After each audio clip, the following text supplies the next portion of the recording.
So the big question today is, do relationships end or do relationships fail? Today, I'll be talking about societal narratives and pressures and personal growth and how we choose to define the success of a relationship. My name is Joan Nwosu and welcome to the Second Chances podcast, a love journey in black and white. So a few days ago, I posted on Facebook about how we should change the narrative on relationships from saying a relationship failed to simply a relationship ended. Woo, boy, oh boy. There were lots of interesting views in the comment section. So today I want to address some of them. Let's start with a simple definition. Ending a relationship suggests a natural conclusion, more like finishing a chapter of a book or ending a job contract, right? It simply just ends. Whereas failing, on the other hand, implies that the relationship did not succeed or reach its potential. And this usually is accompanied by some feelings of disappointment or inadequacy, we weren't good enough, yada, yada, yada. So that's for me the difference between ending and failing. Okay, so now into some main points about relationships. If we view relationships as a learning experience, then they never really truly fail. They are just an experience. Every relationship is teaching you something about yourself, your desires, your boundaries, your values. All of this are growth areas. It's just showing you ways to grow. Not all relationships are meant to last forever. I know, society, religion. Some of them are just growth opportunities for both parties to keep evolving. So in such cases, I would say that a relationship hasn't failed. It has simply reached its natural endpoint.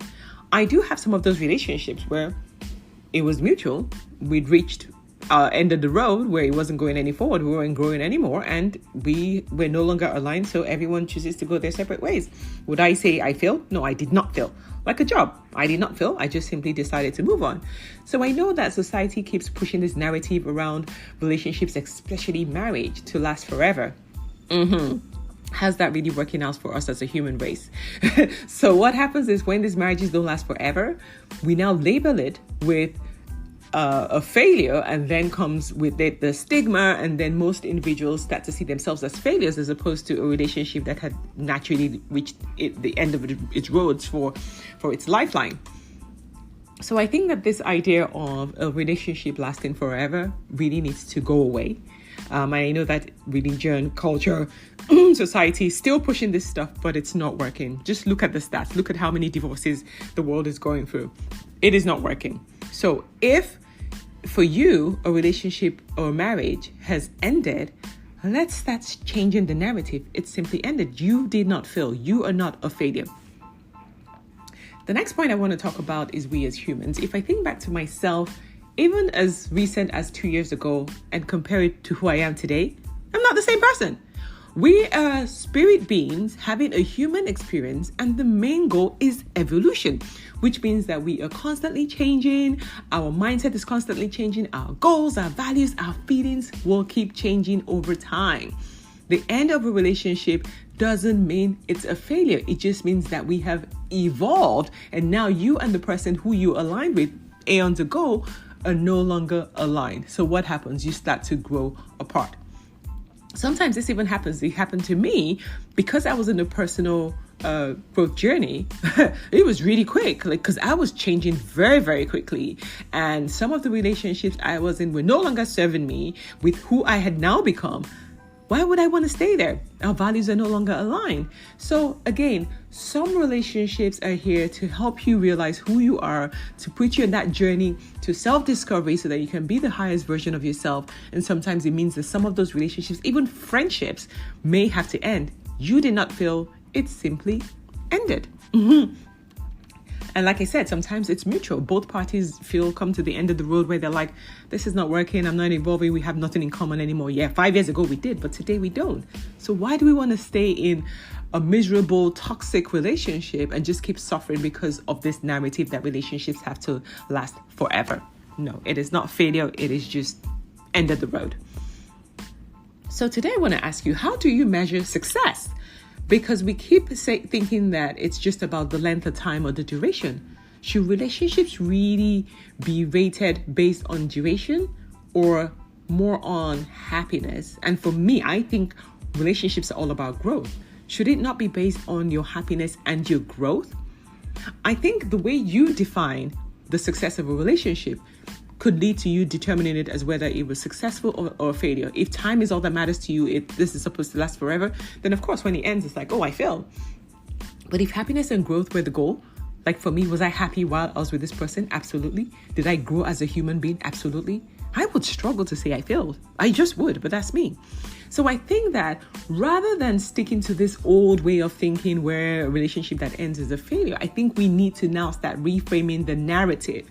We need to move away from those labels, those stigma that really holds a lot of people back and puts them down. We can make relationships, the end of a relationship, more constructive, where it's an opportunity for you to maybe reflect on what went on, why the relationship ended, what that has taught you about yourself, what are some areas that you might need to work on, right? To have a better relationship going forward, one that you've chosen. Rather than looking at it like, okay, this is it, I'm a bad person, nobody's gonna love me, I'm broken, whatever. No. We need to start reframing that narrative. Regardless of whether a relationship ends or fails, it is up to the individual to move forward. You need to move forward from it. Whatever labels you want to call it, it's up to you. But the goal is, how can I move on from this? How can I move on to build a healthier, better relationship? How can I choose my future partner better? How can I grow with my future partner? What areas do I need to work on, maybe on your own individually, or what areas do you now need to work on when you do find a next partner, and just keep growing? I think that we really, really do need to move away from this narrative of relationships failing, because the same way if I quit a job or I switch careers, doesn't mean I failed. I did not fail. I'm just moving on. It has reached the end of the road where I've achieved everything I wanted to achieve, or we're just no longer aligned. I'm just a new person. I'm a different person now. So let me know what your thoughts are on a relationship ending versus a relationship succeeding. I think that the narrative, the words that you choose are very, very powerful, and they can either hold you back or make you feel empowered so you can move on to find your second chances. This podcast is all about second chances. And if you keep thinking you're a failure, then it's very difficult to move forward. So let me know what you think about this episode. Thanks for listening to the Second Chances podcast, a love journey in black and white. I'll see you same time tomorrow. Until then, sending you love and light.